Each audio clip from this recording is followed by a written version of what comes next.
So good evening, എല്ലാവർക്കും നമസ്കാരം.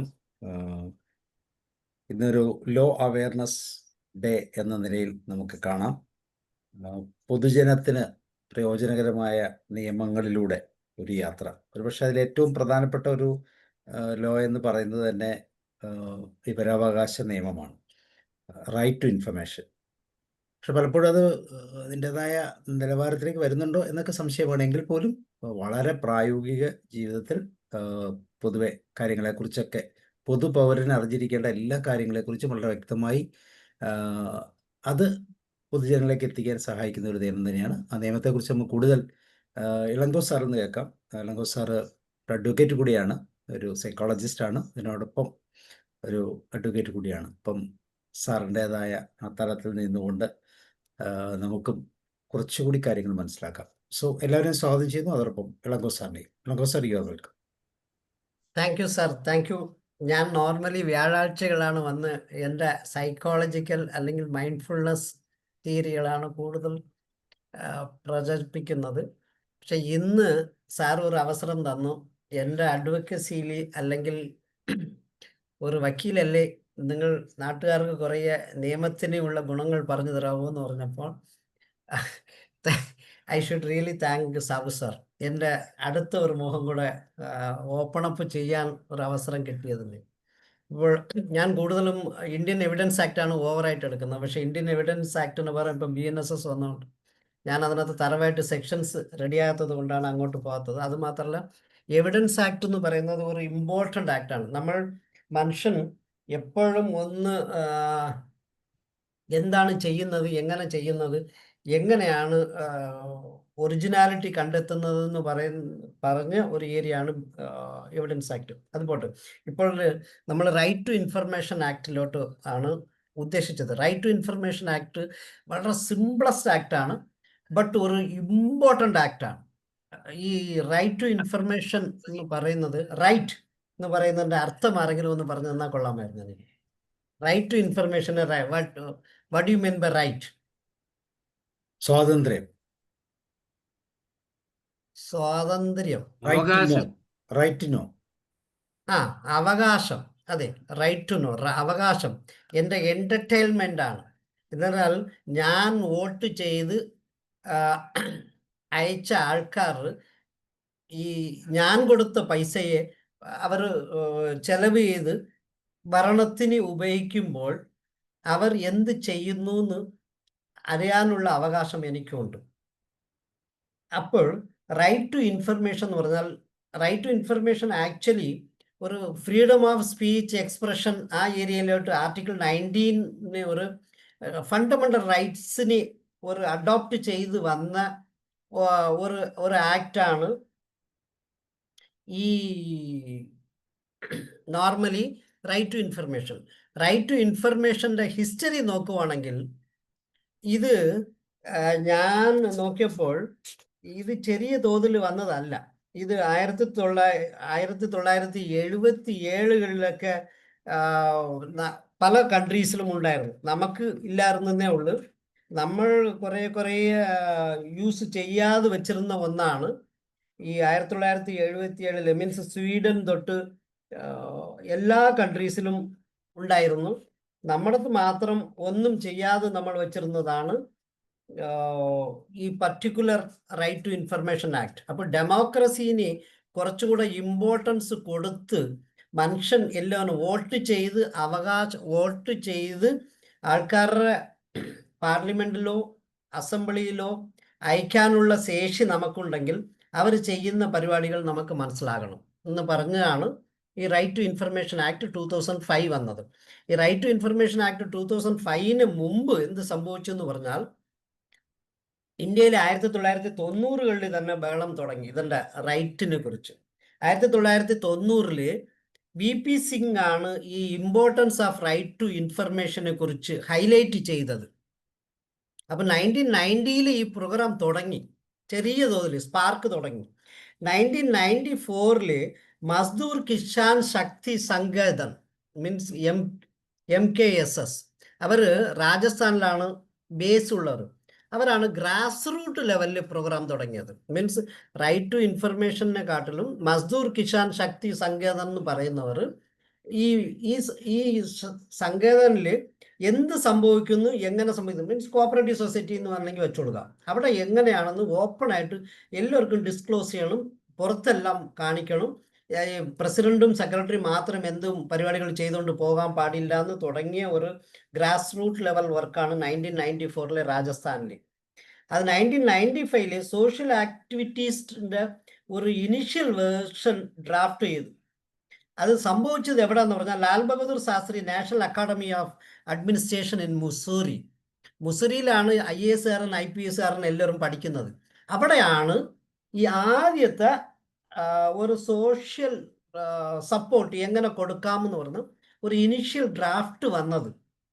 1996 national campaign for people RTI means right to information was formed and drafted a law. ഈ 1995 ഈ civil service പഠിക്കുന്ന ആൾക്കാരെല്ലാം കൂടെ ചേർന്ന് എങ്ങനെയാണ് ജനങ്ങൾക്ക് ഒരു right to freedom of expression അല്ലെങ്കിൽ right to freedom of getting the clarity of governance, അതിനെക്കുറിച്ച് ഇവർ ഡ്രാഫ്റ്റ് ചെയ്തതിന് 96 ഇതിനെ ഒരു പീപ്പിൾ മൂവ്മെന്റ് ഉണ്ടാക്കി. 97 വെരി ഫസ്റ്റ് ഇൻ ഇന്ത്യ തമിഴ്നാടാണ് അവരുടെ own right to information act തുടങ്ങിയിട്ടുള്ളത്. 2000 ഈ മസ്ദൂർ കിസാൻ ശക്തി സങ്കേതം തുടങ്ങിയത് കൊണ്ട് അവിടെ 2000 second state to pass right to information of their own state is Rajasthan. ഇതാണ് ഇതിൻ്റെ ഒരു മെയിൻ കഥയായിട്ട് ഫുള്ളും നമുക്ക് മനസ്സിലാക്കാൻ കഴിഞ്ഞത്. അപ്പോൾ 2005 വരുന്നതാണെങ്കിലും 2002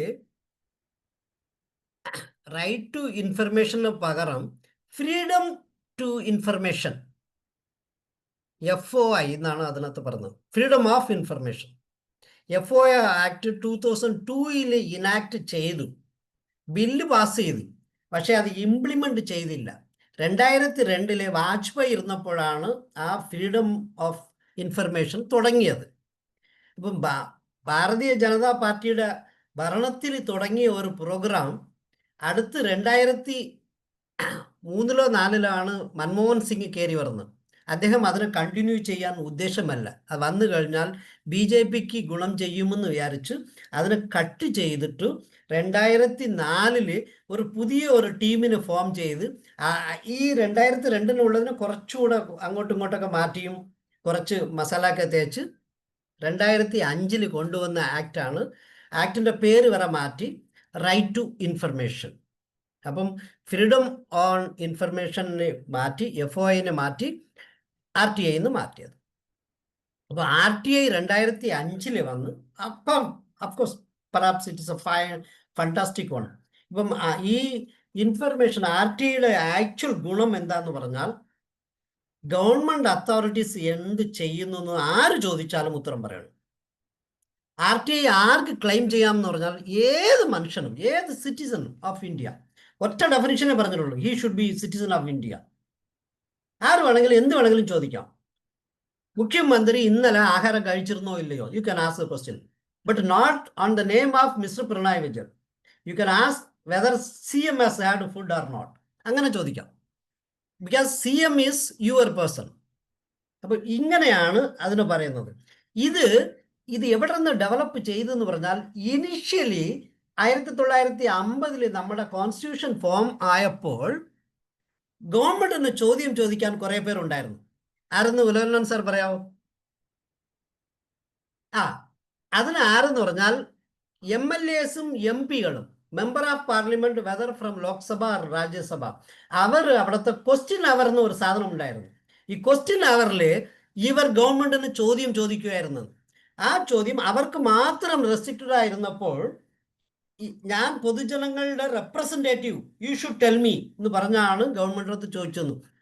അവിടെ നിന്നാണ് വികസിപ്പിച്ച് പൊതുജനങ്ങളുടെ റെപ്രസെൻറ്റേറ്റീവ് ചോദിക്കുന്നപ്പോൾ പൊതുജനങ്ങൾ തന്നെ ചോദിച്ചാൽ എങ്ങനെയായിരിക്കും എന്ന ചോദ്യം വന്നപ്പോഴാണ് ഈ ഫ്രീഡം ഓഫ് ഇൻഫർമേഷൻ വന്നത്. അതിൽ നിന്നാണ് ഈ ഡെമോക്രസിയുടെ ഈ മോഡൽ ഡെമോക്രസി എന്നാണ് ആ വാക്ക് പറയുന്നത്. മോഡൽ ഡെമോക്രസിയാണ് citizens questioning the government. Instead of member of parliament questioning the government, even citizen can question the government എന്ന് പറഞ്ഞ് ഡെവലപ്പ് ചെയ്ത് എടുത്തതാണ് ഒരു RTI. ഇത് 2002 ഞാൻ പറഞ്ഞ പോലെ ഫ്രീഡം ഓഫ് ഇൻഫർമേഷൻ ആക്ട് 2002 തുടങ്ങിയതാണ്. അതിൽ ഏത് സിറ്റിസൺ എങ്ങനത്തെ ആൾ വേണമെങ്കിലും ചോദിക്കാം, whether from the simplest question to the complex question. Simplest question എന്ന് പറഞ്ഞാൽ നാളെ നമ്മുടെ മുഖ്യമന്ത്രി ഏത് കളർ കാറിലാണ് സഞ്ചരിക്കുന്നത് വരെ you can ask the question, you will be getting the answer. You have to get the answer. ഇതാണ് അവർ പറയുന്നത്. അതിൽ നിന്ന് ദ കോംപ്ലക്സ് മോസ്റ്റ്, എത്ര രൂപ ചെലവ് ചെയ്തിൽ, എത്ര രൂപ കുറഞ്ഞു പോയി, എത്ര രൂപ കൂടിപ്പോയി എന്ന് പറഞ്ഞാൽ വേണമെങ്കിലും സാറിന് ചോദ്യം ചോദിക്കാം. Every answer they are suppose to give. പക്ഷേ ഈ സിംപ്ലസ്റ്റ് ക്വസ്റ്റ്യൻ ഒരുപാട് വരുമെന്ന് ഉദ്ദേശിച്ച് സിയോമോട്ടോ ഇൻഫർമേഷൻ എന്ന് ഒരു കോളം കൂടെ ആഡ് ചെയ്തു. സിയോമോട്ടോ ഇൻഫർമേഷൻ എന്ന് പറഞ്ഞാൽ സ്വയം ആരും ചോദിക്കാതെ തന്നെ കുറെ ഇൻഫർമേഷൻ പബ്ലിക്കിന് കൊടുക്കണം.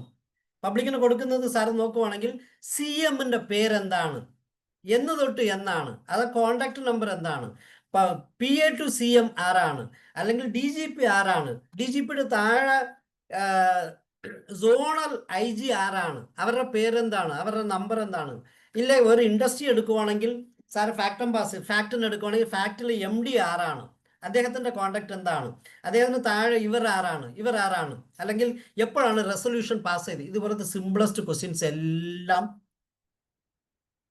ഈ ആക്ട് പ്രകാരം ദേ made, instead of somebody asking and telling, എല്ലാ സിംപ്ലസ്റ്റ് ആൻസേഴ്സും ആൾറെഡി സുയമോട്ടോ ഡിസ്ക്ലോസ് ചെയ്ത് വയ്ക്കുക.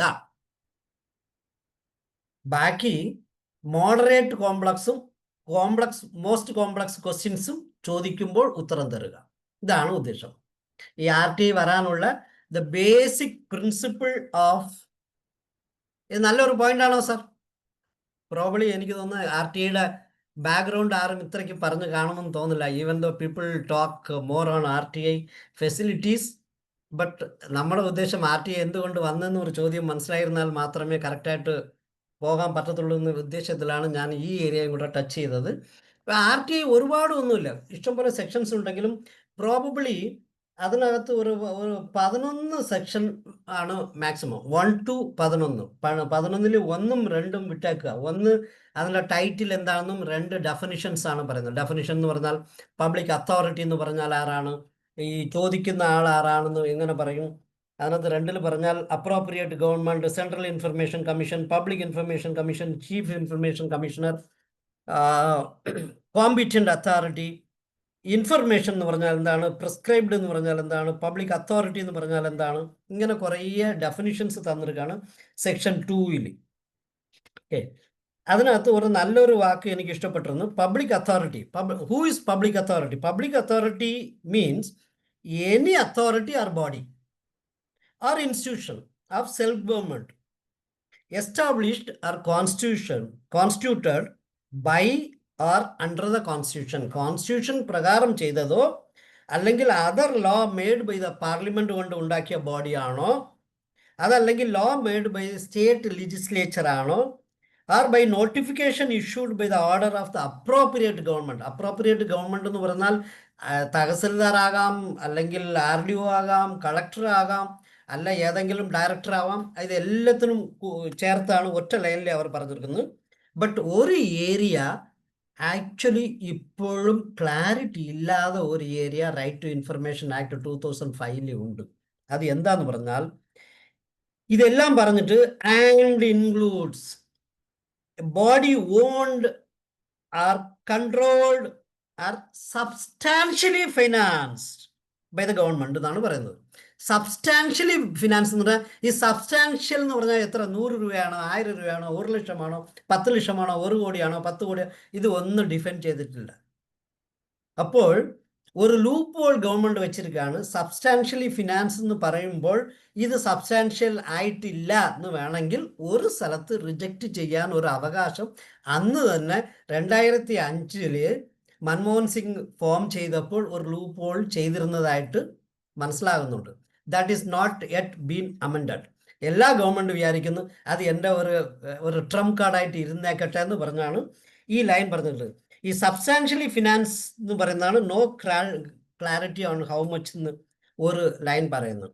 പിന്നെ എല്ലാ സ്ഥലങ്ങളും പറയുന്നു പബ്ലിക് അതോറിറ്റീന് മാത്രം, അല്ലെങ്കിൽ government, public authority, board, institutions, ഇതെല്ലാം പബ്ലിക്കിന് മാത്രമേ ചോദ്യം ചെയ്യാൻ പറ്റത്തുള്ളൂ. Right to information act never controls any individual bodies. Right to information ആക്ടിന് വേറെ ഒരു ലൈൻ കൂടെ ഉണ്ടായിരുന്നു. ആദ്യം തുടങ്ങിയപ്പോൾ since all the political parties were set to be public parties, ജനങ്ങൾ കൊണ്ട് ജനങ്ങളാലുള്ള ജനങ്ങൾക്ക് വേണ്ടി ചെയ്ത ഒരു പാർട്ടി ആയതുകൊണ്ട് അതിൻ്റെ ഫണ്ടെല്ലാം either government or public fund ആയതുകൊണ്ട് ഈ പാർട്ടികളെല്ലാം അന്ന് തുടങ്ങിയപ്പോൾ 7 പാർട്ടികളെയാണ് അവർ റെക്കഗ്നൈസ് ചെയ്യുന്നത്. Congress, BJP, NCP, CPIM, CPI, BSP, NPP, AITC. ഈ ഇത്രയും പാർട്ടികൾ മാത്രമായിരുന്നു. 7 പാർട്ടികൾ, 3, 4, 8 പാർട്ടികളാണ്. 8 parties were recognized as public thing. They are coming under right to information purview എന്ന് പറഞ്ഞ് നിർത്തിയിരുന്നു. അത് 2013 ഓഗസ്റ്റിൽ അതിന് റിമൂവ് ചെയ്ത് no political party will come under RTI purview. അവരെല്ലാം പ്രൈവേറ്റ് ആണ്, ഒരാളും പബ്ലിക്കായിട്ട് ചോദ്യം ചോദിക്കാൻ പറ്റും. ബിക്കോസ് ഈ RTIയിൽ ഒന്ന് പറഞ്ഞിട്ടുണ്ട് any citizen of India can question any question.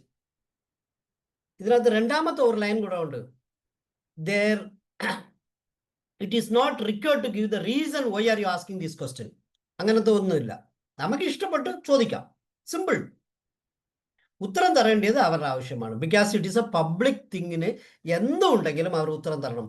തരാതിരുന്നാൽ if you feel that you are supposed to get it and he is not giving, the means assistant public information officer എന്ന് പറയുന്ന ആൾ തരുന്നില്ലെങ്കിൽ you can go to PIO.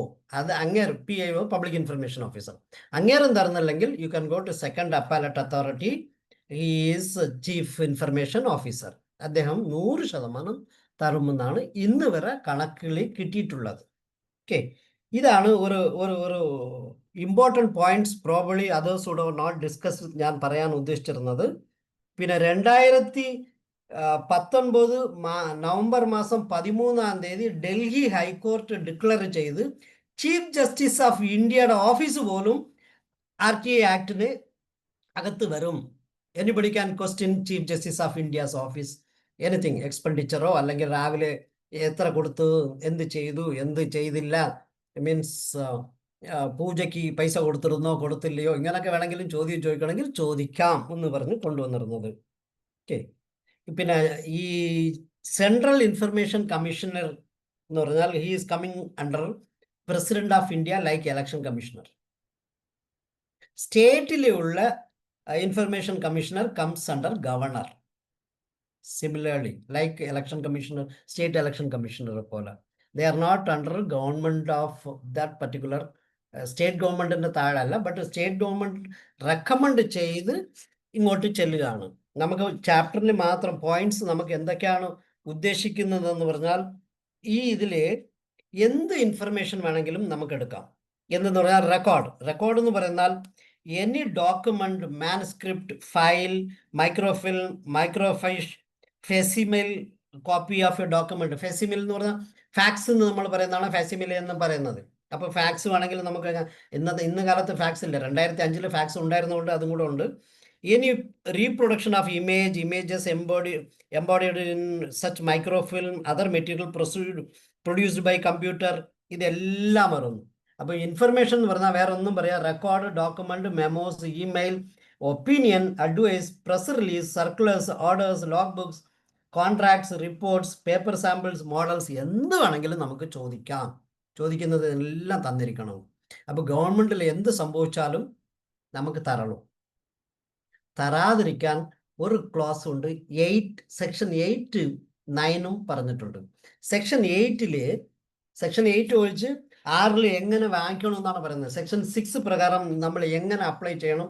Apply ചെയ്യാൻ വേറെ ഒന്നുമില്ല, നമ്മുടെ പേരും address മാത്രം മതി. വൈ നെയിം ആൻഡ് അഡ്രസ്സ് എന്ന് പറഞ്ഞു കഴിഞ്ഞാൽ അവർ റിപ്ലൈ തരാൻ ഒരു അഡ്രസ്സ് വേണം. അതല്ലെങ്കിൽ അഡ്രസ്സിൻ്റെ ഒരു ഇമ്പോർട്ടൻസ് ഇല്ല.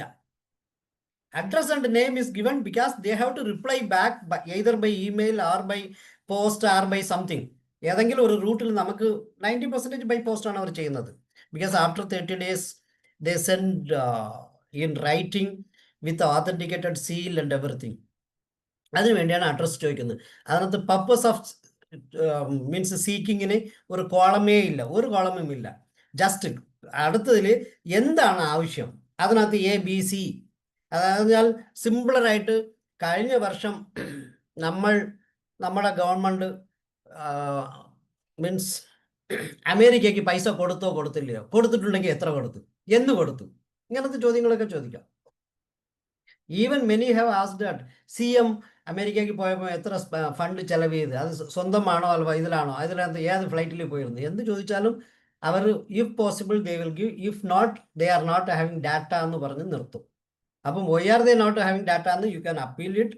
If appellant authority is having fairness or if he is convinced, he will again question the government. If not, he is also going to say yes. അപ്പം നമ്മൾ സ്റ്റേറ്റ് ഇൻഫർമേഷൻ കമ്മീഷണർ അടുത്ത് ചെല്ലാം. State information commissioner will decide.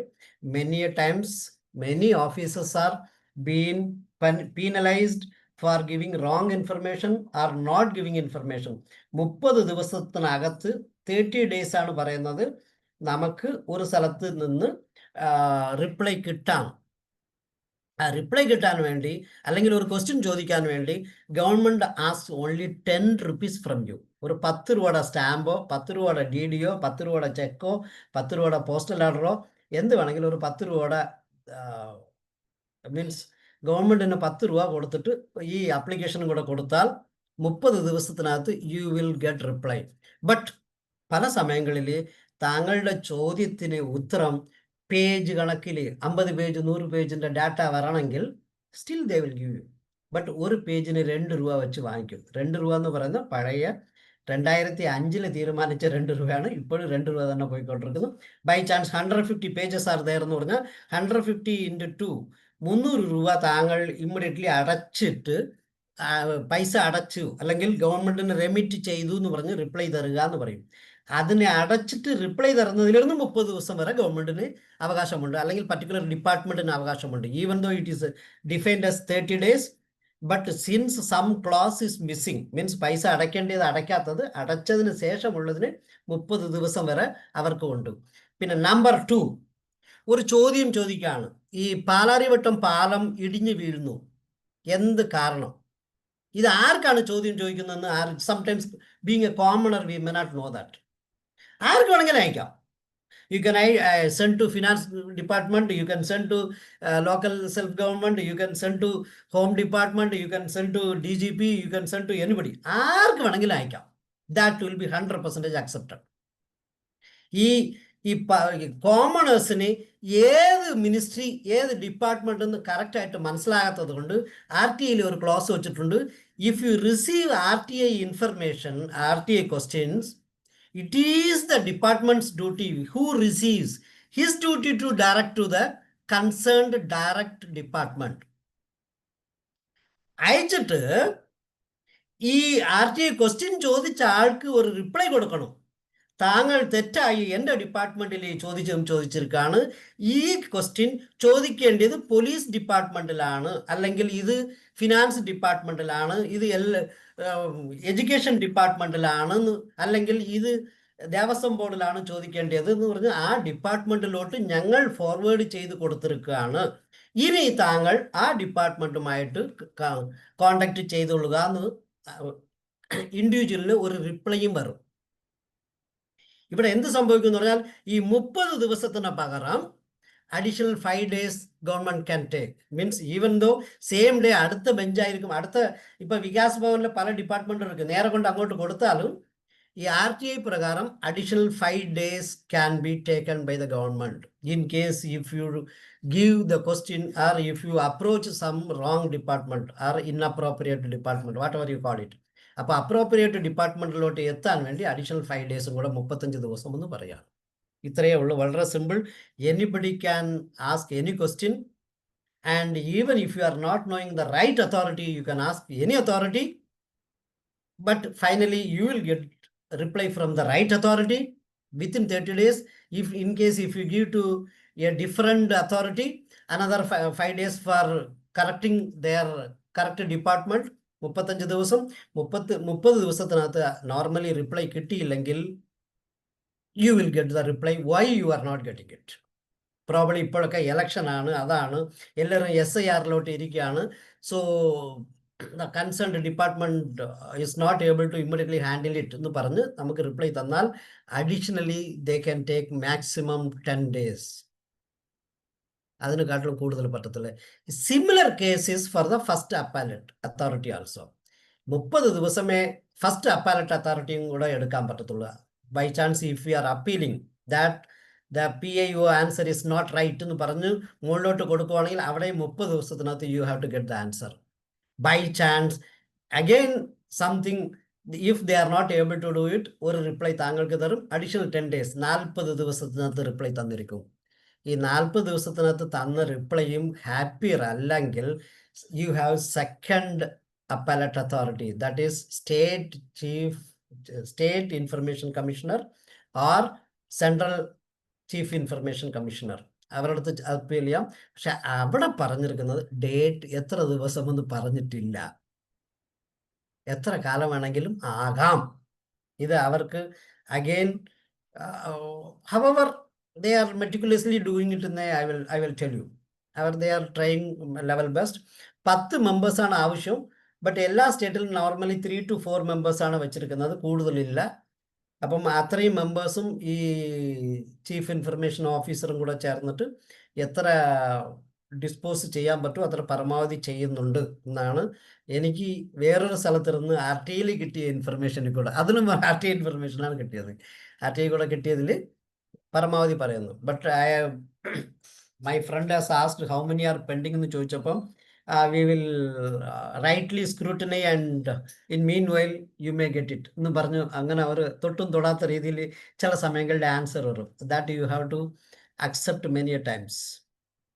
ഇതാണ് normally ഒരു right to ഇൻഫർമേഷനെ പറയുന്നത്. Right to information പരമാവധി ഏത് താങ്കൾ ഒരു വില്ലേജ് ഓഫീസിൽ ഒരു ചോദ്യം ചോദിച്ചിരിക്കാണ്, ഉത്തരം വന്നില്ല, എന്തുകൊണ്ട് വന്നില്ല എന്ന് കുറെ കാലം കഴിഞ്ഞിട്ട് you can apply it to that particular department. That department will give you answer. Direct answer കിട്ടിയില്ലെങ്കിൽ RTI answer is accepted even court and any legal authorities. അവരുടെ സീൽ കാണുമ്പോൾ ഇത് RTI കൂടെ എടുത്താൽ മാത്രമേ കോർട്ട് അക്സെപ്റ്റ് ചെയ്തുള്ളൂ. സാർ അവിടെ ഒരു 100 രൂപ കൊടുത്ത് അവിടെ നിന്ന് ഒരു കോപ്പി എടുത്തിരുന്നാൽ court will not accept the copy of that particular department. RTI കൂടെ എടുത്താൽ ഉറപ്പായിട്ട് അവരുടെ RTIയുടെ നമ്പറും താഴെ സീലും അടിച്ചിരിക്കും. അത് ലീഗൽ ഡോക്യുമെന്റ് ആണ്. You can approach any legal authorities for submitting as a copy. അതും കൂടെ അടുത്ത point. Then how to apply എന്ന് പറയുന്ന ഒരു ഏരിയയിലോട്ട് നമ്മൾ കയറുവാണെങ്കിൽ you can apply online, you can apply offline. Letter ആയിട്ടോ അല്ലെങ്കിൽ ഇമെയിലിൽ കൂടെ ചെയ്യാം.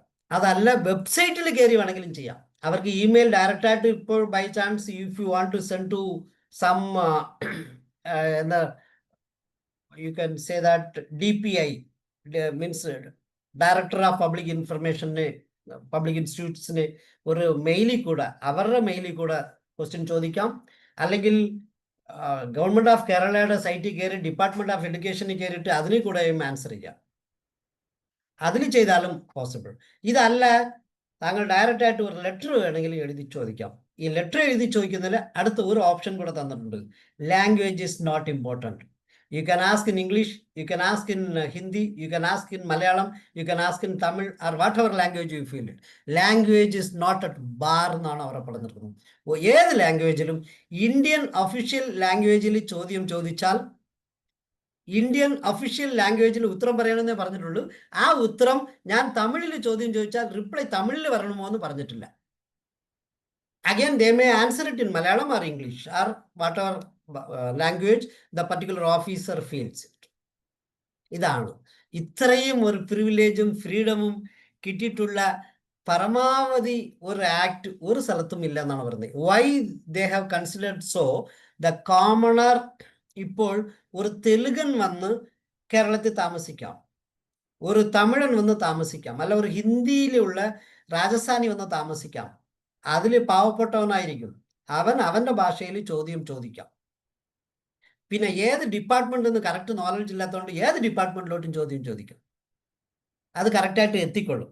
ഇങ്ങനെയാണ് ഈ പബ്ലിക് അതോറിറ്റീസിനെ കുറിച്ച് കൂടുതലും സംസാരിച്ചു പോകുന്നത്. ഞാൻ 8നെ കുറിച്ച് ഒന്നുകൂടെ പറയാം. 8ൽ പറയുന്നത് exemptions from disclosure of information. ഈ ഇൻഫർമേഷൻ പ്രകാരമാണ് പല സമയങ്ങളിൽ ഒരിക്കൽ എനിക്ക് തോന്നുന്നു നരേന്ദ്രമോദി ഡിഗ്രി പാസ്സായോ ഇല്ലയോ എന്ന് ഒരു ചോദ്യം ഒരാൾ റൈറ്റ് ടു ഇൻഫർമേഷനിൽ ചോദിച്ചു. അതിൻ്റെ ഉത്തരം ഇപ്പോഴും കിട്ടിയിട്ടില്ല. എന്ന് പറഞ്ഞാൽ അത് ഒരു പ്രൈവറ്റ് പാർട്ടിയുടെ ഉത്തരമാണ്. പ്രൈവറ്റ് തേർഡ് പാർട്ടിയുടെ ഇൻഫർമേഷൻ തേർഡ് പാർട്ടിയുടെ പെർമിഷൻ ഇല്ലാതെ കൊടുക്കാൻ പാടില്ല എന്ന് ഒരു ക്ലോസ് ഇതിനകത്തുണ്ട്. അതുകൊണ്ട് തേർഡ് പാർട്ടി ഇപ്പൊ ഇളങ്കോയെ കുറിച്ച്, ഇളങ്കോ യഥാർത്ഥത്തിൽ പഠിച്ചവനാണ്, ആണാണോ പെണ്ണാണോ എന്ന് ഉലകണ്ണൻ സാർ ഒരു ചോദ്യം ചോദിച്ചാൽ government will accept the RTI. അവർ ഇളങ്കോ ആരാന്ന് കണ്ടെത്തും. അപ്പം ഇത് പ്രൈവറ്റ് പബ്ലിക് ന്യൂസ് അല്ല, പബ്ലിക് മെസ്സേജസ് ആണ് ഇമ്മീഡിയറ്റ്ലി കൊടുക്കുന്നത്. പ്രൈവറ്റ് ആയിട്ട് തോന്നുമ്പോൾ എന്നടുത്ത് ചോദ്യം ചോദിക്കും, there is one RTI query, are you ready to accept that and give the answer or not, or shall we provide the information regarding you, means about you. If I say no, they cannot give. If I okay it, they will give it. അതാണ് അവിടെ കൊടുക്കാത്തത്. ഈ same ചോദ്യം വന്നിരുന്നു ഒരിക്കൽ നമ്മുടെ രാഹുൽ ഗാന്ധിയുടെ citizenship ഏതാണ്, ഇന്ത്യൻ ആണോ ഇറ്റാലിയൻ ആണോ, because he was born in Italy. അപ്പോൾ ആ ചോദ്യത്തിനും രാഹുൽ ഗാന്ധിയുടെ അടുത്ത് ചോദ്യം ചോദിച്ച് he said no, the answer was not given. അപ്പം ഇങ്ങനെ കൊടുക്കാതിരിക്കാനുണ്ട് 2-3 സ്ഥലങ്ങൾ പറഞ്ഞിട്ടുണ്ട്. എന്താന്ന് പറഞ്ഞാൽ information disclosure of which would prejudicially affect the sovereignty and integrity of India. ഇന്ത്യയുടെ സോവറിനിറ്റിയും ഇൻറ്റഗ്രിറ്റിയും ഡിസ്റ്റർബ് ചെയ്യുവാണെങ്കിലോ the security, strategic, scientific, economic interest of the state ഉണ്ടെങ്കിലും കൊടുക്കാൻ ഒക്കില്ല. ആ relation with foreign state or leading to incitement of an offence, ഇത്രയും ഉണ്ടെങ്കിൽ പറ്റില്ല. അത് ക്ലാസ് 8 സബ്സെക്ഷൻ 1 സബ്സെക്ഷൻ എയിലാണ് പറയുന്നത്. ഇനി ബി പറയുന്നത് information which has been expressly forbidden to be published by any court of law or tribunal or disclosure of which may constitute contempt of court. ഏതെങ്കിലും court ഈ കാര്യം തൽക്കാലം പുറത്ത് പറയാൻ പാടില്ല എന്ന് പറഞ്ഞ ഒരു കാര്യം പുറത്ത് RTIയിൽ കൊടുക്കാൻ ഒക്കില്ല. മൂന്നാമത്തതെന്ന് പറഞ്ഞാൽ information disclosure which would cause the breach of privilege of Parliament or to the state legislature. State ലെജിസ്ലേച്ചറോ പാർലമെന്റോ എടുത്തിട്ടുള്ള ഡിസിഷനെ എഗൻസ്റ്റ് ആയിട്ട് പോവുകയാണെങ്കിൽ അത് ബ്രീച്ച് മീൻസ് ഈ പ്രിവിലേജ് മോഷൻ മൂവ് ചെയ്ത് ചെയ്യാൻ പറ്റുന്ന കാര്യങ്ങളൊന്നും RTIയിൽ കൊടുക്കാൻ ഒക്കില്ല. അടുത്ത് information including commercial confidence, trade secrets, intellectual property, the disclosure of which would harm the competitive position of a third party unless a competent authority is satisfied that larger public interest wants the disclosure of such information. ഇത് fantastic. ഇത് എന്താന്ന് പറഞ്ഞാൽ ഒരു medical company 10 രൂപയ്ക്ക് ഉണ്ടാക്കിയിട്ട് 170 രൂപയ്ക്ക് വിൽക്കുമ്പോൾ വേറൊരു പാർട്ടി അതിൻ്റെ ഫോർമുല ചോദിച്ചാൽ കൊടുക്കാൻ കൊടുക്കുകയില്ല. അപ്പോൾ കമേഴ്ഷ്യൽ ട്രേഡ് സീക്രട്സ് ഉണ്ടെങ്കിൽ കൊടുക്കുകയില്ല. പക്ഷെ 15ാമത്തെ വർഷം ഈ കോപ്പിറൈറ്റ് ആക്ട് പ്രകാരം ട്രേഡിൽ പറഞ്ഞിരിക്കുന്നു they have to disclose it, and the first year itself they have to disclose it, but that will not be disclosed in the site. അത് ഈ കോപ്പിറൈറ്റ് ആക്ടിൽ എല്ലാം ക്ലിയർ ആക്കി അവിടെ വെച്ചിരിക്കും. 14ാമത്തെ വർഷം അവർ ഡിസ്ക്ലോസ് ചെയ്യും, 15 വർഷം കഴിഞ്ഞിട്ട് പബ്ലിക് ചെയ്യാം. അപ്പോൾ മെഡിസിൻ്റെ വില പടേന്ന് 170 രൂപയായിരുന്നു 10 രൂപയ്ക്കോ 7 രൂപയ്ക്കോ അല്ലെങ്കിൽ 20 രൂപയ്ക്കോ വരും. ഇത് ഈ ക്ലോസ് പ്രകാരമാണ് റൈറ്റ് ടു ഇൻഫർമേഷനിൽ കൊടുക്കാൻ പറ്റത്തില്ല എന്ന് പറഞ്ഞിരിക്കുന്നത്. Okay, then information available to a person on his fiduciary relationship unless the competent authority is satisfied that the larger public interest wants. ഇതിൽ എല്ലാ സ്ഥലത്തും പബ്ലിക് ഇൻട്രസ്റ്റിന് സൂപ്പർവിഷൻ കൊടുത്തിട്ടുണ്ട്. ഈ മെഡിസിൻ കൊടുക്കാൻ പറ്റത്തില്ല എന്ന് പറയുന്ന ഒരു സമയത്തും ഈ ഇന്ത്യ ഫുള്ളും ഒരു ഫ്ലൂ വരികയാണ് അല്ലെങ്കിൽ ഒരു അസുഖം വരികയാണ്, അതിനുള്ള മെഡിസിൻ ഇവരെ കൊണ്ട് പർട്ടിക്കുലർ കമ്പനി 10 രൂപയുടെ മെഡിസിന് 170 രൂപയ്ക്ക് വിൽക്കുന്നവരെ കൊണ്ട് അത്രയും പ്രൊഡ്യൂസ് ചെയ്യാൻ പറ്റില്ലെങ്കിൽ government of India, government of Kerala, Hoover it can, they can take over and do that. അത് ലാർജർ ഇൻട്രസ്റ്റ് ഓഫ് ദ പബ്ലിക്കിനെ ഉദ്ദേശിച്ചാണ്. ഇമ്മീഡിയറ്റ്ലി മെഡിസിൻ പ്രൊഡ്യൂസ് ചെയ്യാൻ, ജനങ്ങളെല്ലാം കൺട്രോൾ ചെയ്യാൻ പറ്റും. ഇതേപോലെ ഫിഡ്യൂഷ്യറി റിലേഷൻഷിപ്പിൽ ഒരു ന്യൂസ് കിട്ടിയിട്ടുണ്ട്. ഫിഡ്യൂഷ്യറി റിലേഷൻഷിപ്പ് എന്ന് പറഞ്ഞാൽ സിമ്പിളായിട്ട് പറഞ്ഞു തരാം. ഒരു വക്കീലെടുത്ത് നടന്ന് ഒരു കൊലകാരൻ ഞാൻ എങ്ങനെ മറ്റവനെ കൊന്നു, എയിനെ എങ്ങനെ കൊന്നു എന്ന് ഫുള്ളി ഡിസ്ക്ലോസ് ചെയ്താലും ഈ വക്കീലിന് കോടതിയുടെ മുമ്പിൽ ഈ സീക്രട്ട് അല്ലെങ്കിൽ ഈ ഫാക്റ്റിനെ മറച്ചു വെച്ചവെന്ന് ഒന്ന് വരത്തില്ല. അഡ്വക്കേറ്റ് അടുത്ത് അങ്ങനെ സത്യം പറഞ്ഞാൽ അതനുസരിച്ച് അഡ്വക്കേറ്റ് കോടതിയിൽ ഡിഫെൻഡ് ചെയ്യും. So because of fiduciary relationship എൻ്റെ വൈഫിൻ്റെ ചെവിയിൽ ഞാൻ കുറേ കാര്യങ്ങൾ പറഞ്ഞിട്ടുണ്ട് ഇതേപോലത്തെ ചെയ്ത ക്രൈമിന്. അവർക്ക് പുറത്തു പോയി പറയണമെന്ന് ആവശ്യമില്ല. ബട്ട് ഞാൻ ഉലകണ്ഠൻ സാറിനടുത്ത് പറഞ്ഞാൽ ഉലകണ്ഠൻ സാർ പറഞ്ഞില്ലെങ്കിൽ സാറും ഇൻകൺവീനിയൻസ് വിത്ത് ക്രൈം എന്ന് മാറും. അതുകൊണ്ടാണ് അവിടെ ഫിഡ്യൂഷ്യറി റിലേഷൻഷിപ്പ് ഇല്ല. ഫിഡ്യൂഷ്യറി എന്ന് പറഞ്ഞാൽ അതിൻ്റെ ആവശ്യപ്രകാരമുള്ള ഒരു റിലേഷൻഷിപ്പ് ഉണ്ടെങ്കിൽ ആ റിലേഷൻഷിപ്പ് കിട്ടിയ ഇൻഫർമേഷൻ പുറത്ത് പറയാൻ ആവശ്യമില്ല. അതാണ് ഈ ഫിഡ്യൂഷ്യറി റിലേഷൻഷിപ്പിന് പറയുന്ന ഈ സെക്ഷൻ മീൻസ് 8(1)(e) പറയുന്നത്. 8(1)(f) പറയുന്നത് information received in confidence from foreign government. വേറെ ഗവൺമെന്റ്, ഫോറിൻ ഗവൺമെന്റിൽ നിന്ന് കിട്ടിയ മെസ്സേജസ് എല്ലാം പുറത്ത് പറയണമെന്നില്ല. 8(1)(g) പറയുന്നത് information the disclosure of which would endanger the life or physical safety of any person or identify the source of information or assistance given in confidence for law enforcement and security purposes. ഇങ്ങനെ security പർപ്പസസിന് ഉള്ള കാര്യങ്ങൾക്ക് പറയണ്ടെന്ന് അതും പറയത്തില്ല.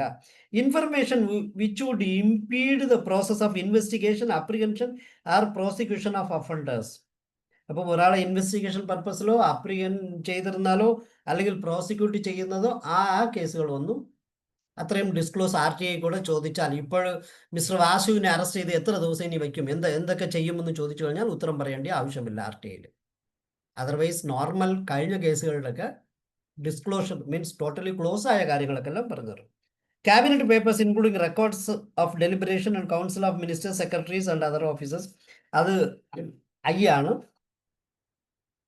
അടുത്ത് ഒന്നുകൂടെ ഉണ്ട് J, information which relates to personal information that discloses which has no relationship to any public activity or interest which would cause unwarranted invasion of the privacy. ഇതാണ് 8(1)(j) ആണ് ഞാൻ കുറച്ച് മുമ്പ് മോഡിനെ കുറിച്ചും ഇതും പറഞ്ഞത്. ഈ ഇൻഫർമേഷനിൽ അത് അവർക്ക് ഇൻഡിവിജ്വലിനാണ് ഉള്ളത്. Invasion of the privacy of the individual unless Central Public Information Officer or the State Public Information Officer or the appellate authority, as the case may be, satisfied that the larger public interest justifies the disclosure of such information. പരമാവധി വരാറില്ല. അവർക്ക് extra rider കയ്യിൽ വെച്ചിരിക്കുകയാണ്. Third പാർട്ടിയുടെ individual matters പറയണമെന്നില്ല. ഇത് വെച്ചാണ് പരമാവധി ഈ റിപ്ലൈ കിട്ടുമ്പോൾ പല സമയങ്ങളിൽ ഡിനൈ ചെയ്യുന്നത്. അതല്ലാതെ വരുന്നത് ഒഫീഷ്യൽ സീക്രട്ട് ആക്ട് 1923 വരുന്നതിനും പറയണ്ട. പിന്നെ 20 വർഷത്തിന് മുമ്പുള്ള ഒരു ഡാറ്റ ചോദിച്ചാൽ ദേ ക്യാൻ ഡിനൈ ഇറ്റ്, ഞങ്ങളുടെ കയ്യിൽ ഡാറ്റ ഇല്ലെന്ന്.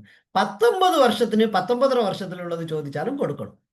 ഇതാണ് RTIയിലെ ഉള്ള ഇത്. 9ാമത്തെ പോയിന്റ് എന്ത് പറയുന്നത്, നമ്മുടെ ഇൻഫ്രിഞ്ച്മെന്റ് കോപ്പി റൈറ്റ്സ് ആക്ട് പ്രകാരമുള്ള ഒരു ഡാറ്റയും കൊടുക്കരുത്. അതാണ് 9ാമത്തെ പോയിന്റ്സ്. ഈ 2 ഏരിയയിലാണ് 8 and 9 are only exceptions for RTI. Rest all matters are to be given. ഈ പബ്ലിക് എന്ന് പറയുന്നതിന് ഈവൻ സുപ്രീം കോർട്ട് ഒരിക്കൽ BCCI means board of control for cricket in India, അതിന് പോലും പബ്ലിക് പ്രോപ്പർട്ടി ആയിട്ട് മീൻസ് RTIനെ അവരും ബാധകമാണെന്ന് ഡിക്ലെയർ ചെയ്തിട്ടുണ്ട്. അപ്പം RTI എന്ന് പറയുന്നാൽ ഒരു ശരിക്കും ഒരു strengthful road with a human. Any public or any citizen of ഇന്ത്യക്ക് ഉള്ളതാണ്. ഇതുകൊണ്ടാണ് നമ്മുടെ ഒരു മിനിസ്റ്റർ എത്ര ചെലവ് ചെയ്ത്, അല്ലെങ്കിൽ സെക്രട്ടറി എത്ര ചെലവ് ചെയ്ത്, എന്തൊക്കെ ചെയ്തു, ഇത് ചെയ്തിട്ടുണ്ടോ ഇല്ലയോ, ഈ റോഡ് പണി ഇപ്പോഴും നിൽക്കുവോ, അല്ലെങ്കിൽ 6 മാസം കഴിഞ്ഞാൽ റെഡിയാകുമോ ഇല്ലയോ, ഇന്ന് വരെ എത്ര കോടികൾ ചെലവ് ചെയ്ത്, എത്ര ലക്ഷങ്ങൾ ചെലവ് ചെയ്ത്, എന്ത് ചെയ്ത്, എത്ര രൂപ വകമാറ്റി ചെലവ് ചെയ്തു, അല്ലെങ്കിൽ എത്ര രൂപ ഇനി ചെലവ് ചെയ്യാതെ സെൻട്രൽ ഗവൺമെന്റിന് തിരിച്ചു കൊടുത്ത്, സെൻട്രൽ ഗവൺമെന്റ് എത്ര രൂപ സ്റ്റേറ്റ് ഗവൺമെന്റിന് കൊടുക്കാതെ ഉള്ളത് കൊടുത്തിട്ടില്ല, അല്ല കൊടുത്തത് എത്ര രൂപയാണ്. ഇങ്ങനൊക്കെ എല്ലാ ചോദ്യങ്ങളും എല്ലാ ദിവസവും നമ്മൾ ഈ പേപ്പറിലും ടെലിവിഷനിലും വരുന്ന പല ഒരു 85% ന്യൂസുകൾ റൈറ്റ് ടു ഇൻഫർമേഷൻ ആക്ടിൽ കൂടെ ഓരോരുത്തരെ കൊണ്ട് അവർ തന്നെ ചിലപ്പോൾ എടുക്കില്ല, അവർ വേറെ തേർഡ് പാർട്ടീനെ കൊണ്ട് എടുപ്പിച്ച് നമ്മുടെ മുമ്പിൽ അവതരിപ്പിക്കുകയാണ്. അങ്ങനെയാണ് ഒരു ഈ പല data perhaps it's available in the website. അതാണ് ഞാൻ പറഞ്ഞത് സുയമോട്ടോ ഇൻഫർമേഷൻ.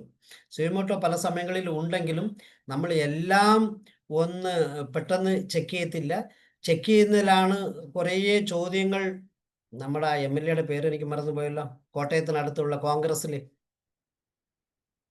പുതിയതായിട്ട് young gentleman advocate Kuzhalnadan.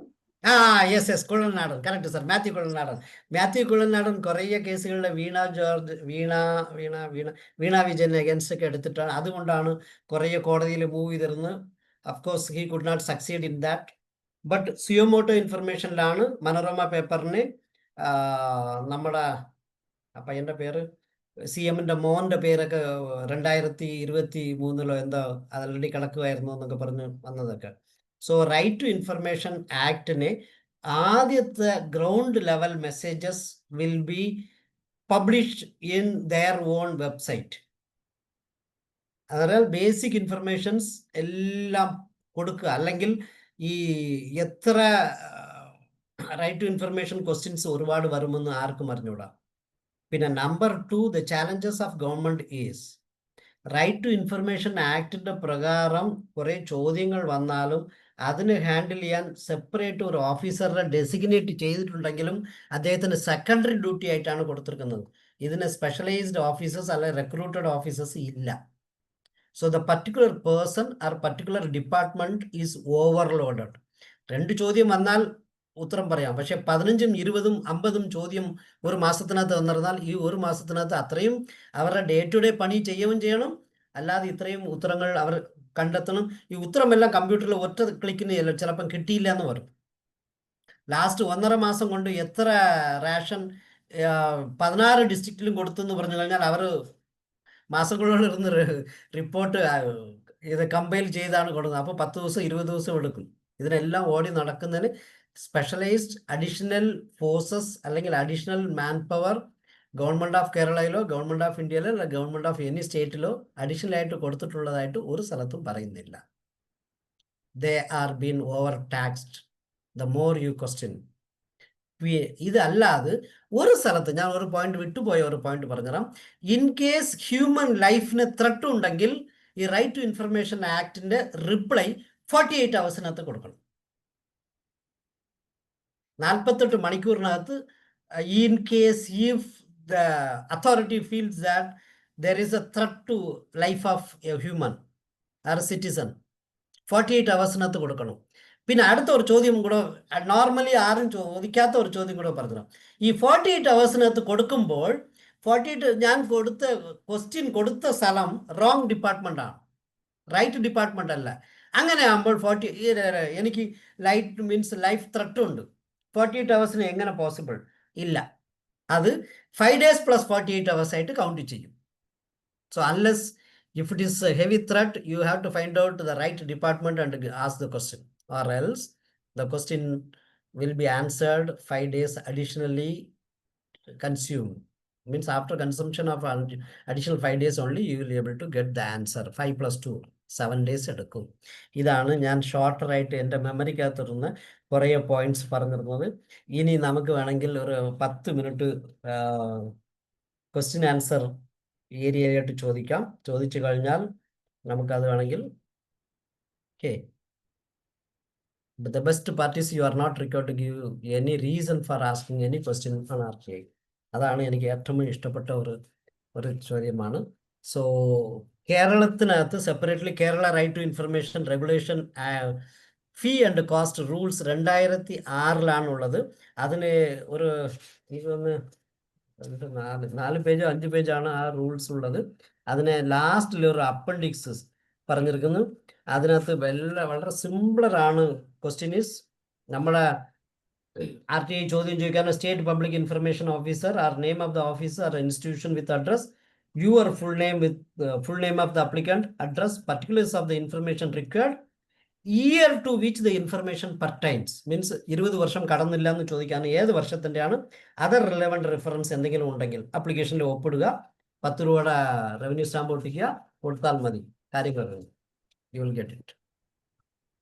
Okay, I hope that ഇന്ന് ഒരു കുറച്ച് ലെവലിൽ ഞാൻ ടച്ച് ചെയ്തിരുന്നു. കൊള്ളാമെന്ന് തോന്നിക്കാണില്ലെങ്കിൽ എവിടെ എന്നൊക്കെ പറഞ്ഞു തരിക. I will correct my self. Thanks a lot Sabu sir. Thank you sir. വളരെ കൃത്യമായിട്ട് എന്താണ്, എങ്ങനെയാണ്, എവിടെയാണ് എന്നുള്ളതിനെക്കുറിച്ചൊക്കെ വളരെ കൃത്യമായിട്ടുള്ള ഒരു തലം കിട്ടി. എവിടെയൊക്കെ ഇത് അപ്ലൈ ചെയ്യാം. തീർച്ചയായിട്ടും അതിൻ്റെ ആ ഒരു പോസിബിലിറ്റി ഉണ്ട്. ആ പോസിബിലിറ്റി എത്രമാത്രം നമ്മൾ ഉപയോഗിക്കുന്നു എന്നുള്ളതാണ്.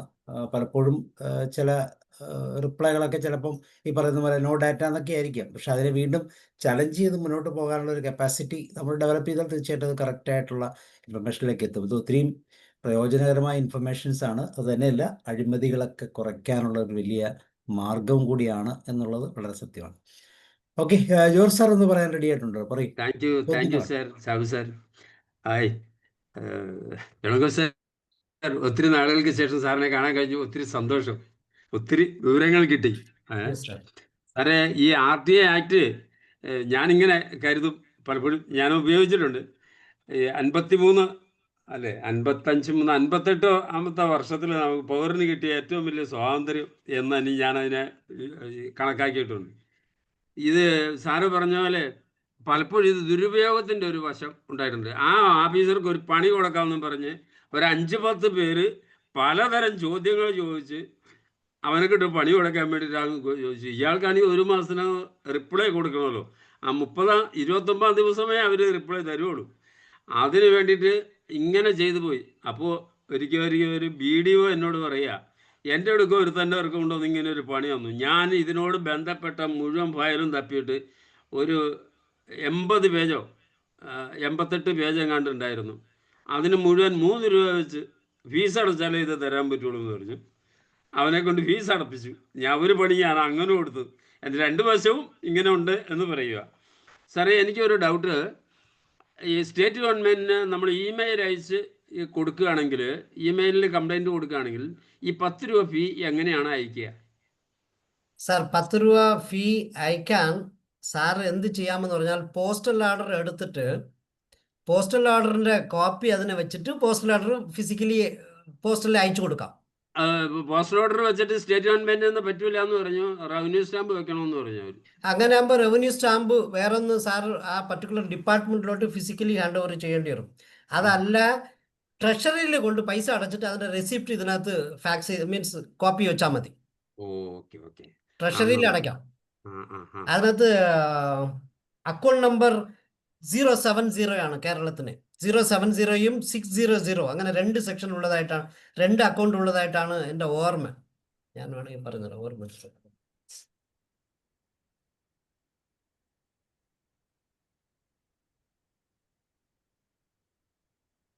അതിനകത്ത് അടയ്ക്കാനുള്ള മാർഗങ്ങൾ എങ്ങനെയാണ് പറയുന്നതെന്ന് പറഞ്ഞാൽ, application fee of Rs 10 shall be paid in the following manner: affixing court fee stamp or remitting an amount in government treasury head account 0070 and the administrative services 60, other services 800, other receipts 42, other items. അവരോട് ചോദിച്ചാൽ കറക്റ്റായിട്ട് പറഞ്ഞു തരും sir. ഇതാണ് ട്രഷറിയിലുള്ള account number പറഞ്ഞിരിക്കുന്നത്.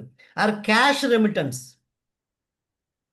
against the proper receipt in the office of the state public information officer, or demand draft, banker's check, pay order payable to the state public information officer or state assistant public information officer. ഇത്രയും പറഞ്ഞിട്ടുണ്ട് sir. വളരെ സന്തോഷം. ഒത്തിരി നാളായി അന്വേഷിച്ച് നടക്കുന്ന ഒരു കാര്യമാണ് സാറേ അത്. പിന്നെ മറ്റൊന്ന് സാറേ, 5 വർഷത്തെ കാലാവധി മതി സ്റ്റേറ്റ് ഗവൺമെന്റ് ഓഫീസിലെ ഡോക്യുമെന്റ് സൂക്ഷിക്കുന്ന എന്ന് പറഞ്ഞു അല്ല 10-20 അവർ വർഷം വരെ എത്ര കിട്ടുമോ? സാർ അവർ സൂക്ഷിക്കുന്നതും സൂക്ഷിക്കാത്തതും സാർ ഒന്നും നോക്കണ്ടേ. As per right to information act 2005 I am asking that it is lesser than 20 years എന്ന് മാത്രം സാർ സെപ്പറേറ്റ്ലി എഴുതുവാണെങ്കിൽ ഈ സപ്പോസ് ടു ആൻസർ ഇറ്റ്. 20 വർഷം ആയിട്ടില്ല എന്ന് സാർ അതിനകത്ത് സെപ്പറേറ്റ്ലി എഴുതുക. ഈ അതർ പോയിന്റ്സ് ഉണ്ടല്ലോ സാർ, അതിനകത്ത് ഒരു കോളം കൂടെ എഴുതണം. അത് നോർമലി ഇതിനകത്ത് കാണിച്ചിട്ടില്ല, ഞാൻ എഴുതുമ്പോഴൊക്കെ എഴുതാറുണ്ട്. Other relevant reference if any എന്ന് എഴുതുന്നില്ലേ. My question never falls, it is not falling under subsection 8 means section 8 and 9 of RTA act 2005 എന്നും കൂടെ ഞാൻ എഴുതാറുണ്ട്. പിന്നെ ഒരു പഴുതിയ പോലെ അടക്കി. എക്സെപ്ഷൻസിന് വീഴുന്നില്ല എന്ന് പറഞ്ഞ് ഞാൻ എഴുതാറുണ്ട്. പിന്നെ അമ്മ വേണമെങ്കിൽ പറഞ്ഞേക്കട്ടെ, ഞാൻ എക്സെപ്ഷന് വീഴുന്നിട്ടില്ല എന്ന് പറഞ്ഞ് എനിക്ക് ഡിബേറ്റ് ചെയ്യാൻ പറ്റും അടുത്ത അപ്പലറ്റിന്റെ അടുത്ത് ചെന്നിട്ട്. ഈ സെയിം തന്നെ എഴുതിയാൽ മതി സാർ, 20 വർഷം ആയിട്ടില്ല എന്ന് പറഞ്ഞ് മാത്രം എഴുതിയാൽ മതി. അത് വളരെ ക്ലിയർ ആയിട്ട് പറഞ്ഞിട്ടുണ്ട്. ആ സെക്ഷൻ വേണമെങ്കിൽ ഞാൻ പറഞ്ഞുതരാം. 20 years എന്നുള്ള സെക്ഷൻ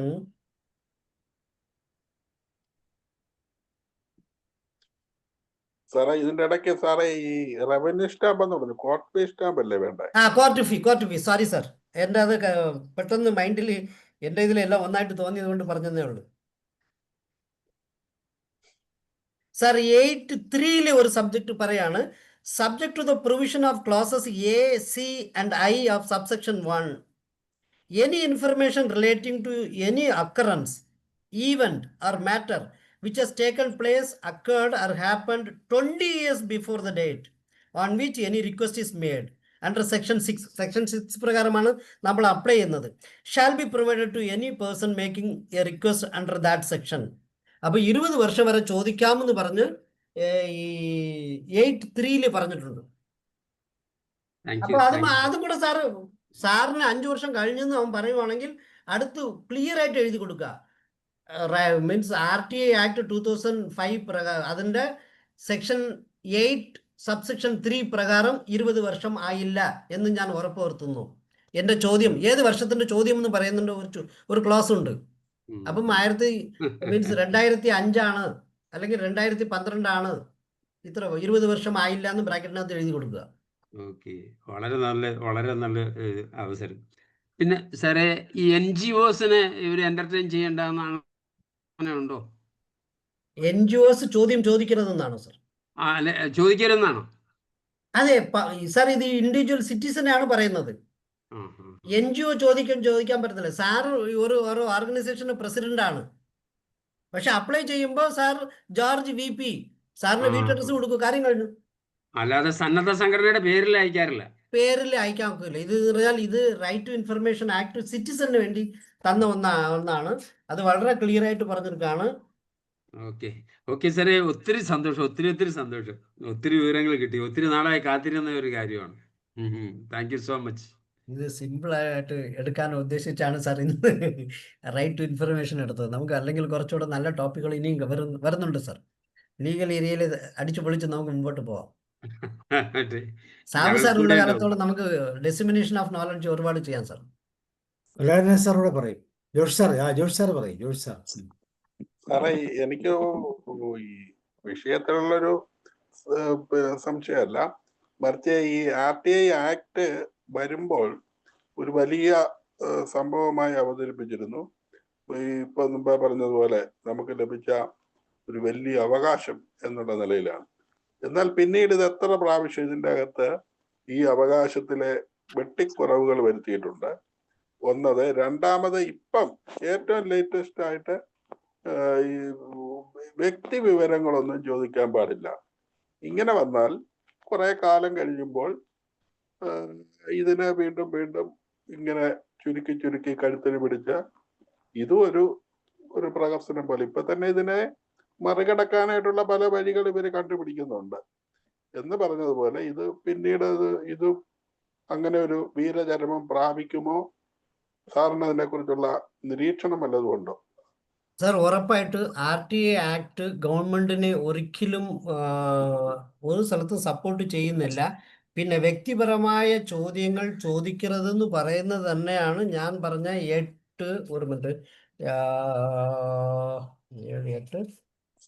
എക്സംഷനിൽ 8(1)J പറയുന്നത് information which relates to personal information the disclosure of which has no relationship to any public activity. അങ്ങനെയാണ് പറയുന്നത്. വ്യക്തിപരമായ ചോദ്യങ്ങൾ, ഇപ്പം മോഡിയുടെ ഗ്രാജുവേഷനോ അല്ലെങ്കിൽ രാഹുൽ ഗാന്ധിയുടെ സിറ്റിസൺഷിപ്പോ ഒരു കാര്യവും പബ്ലിക്കിന് വേണ്ടിയുള്ള കാര്യം, public activity or interest of commoner ഇല്ലെങ്കിൽ which would cause unwarranted invasion of the privacy of the individual എന്നാണ് പറയുന്നത്. ആവശ്യമില്ലാത്ത പ്രൈവസിനകത്ത് കയറാൻ ഒക്കത്തില്ല. അതാണ് ഈ എക്സംഷൻസ് വരുന്ന 8ാമത്തെ exemption from disclosure of information എന്ന് പറയുന്ന ടോപ്പിക്ക് സെക്ഷൻ 8 ആണ്. സെക്ഷൻ 8ന്റെ താഴെ അതിൽ 1 ABCDEFGHI J എന്ന് പറയുന്ന ജയില് പ്രകാരമാണ് ഇൻഡിവിജ്വൽ പാടില്ല എന്ന് പറയുന്നത്.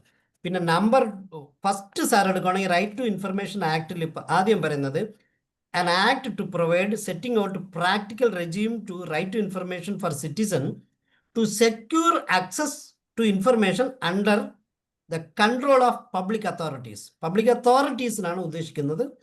And in order to promote transparency, accountability in the working of every public authority. The constitution of a Central Information Commission, State Information Commission, and for matters connected therewith or incidental thereto.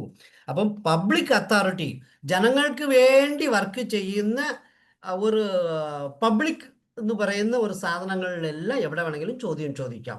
അത് വെള്ളം ചേർക്കാൻ പറ്റത്തില്ല അവർക്ക്. പിന്നെ വെള്ളം ചേർക്കുന്ന ഒറ്റ കാര്യമേ ഉള്ളൂ, information not available, could not be gathered and computer got damaged due to fire in 2013 in secretariat എന്ന് പറഞ്ഞ് വേണമെങ്കിൽ റിപ്ലൈ അനാവശ്യമായിട്ട് തരാം.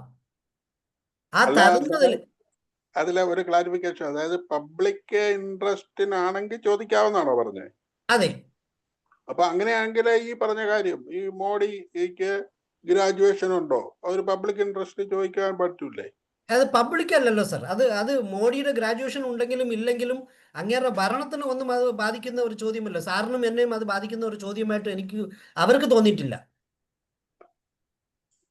പക്ഷെ മോഡി ഫണ്ട് മാറ്റിയോ അല്ലെങ്കിൽ കേരളത്തിനകത്ത് ഹെലികോപ്റ്റർ എടുത്തുകൊണ്ട് വന്നത് ആവശ്യമുണ്ടോ, ആ ചോദ്യം ചോദിക്കാം.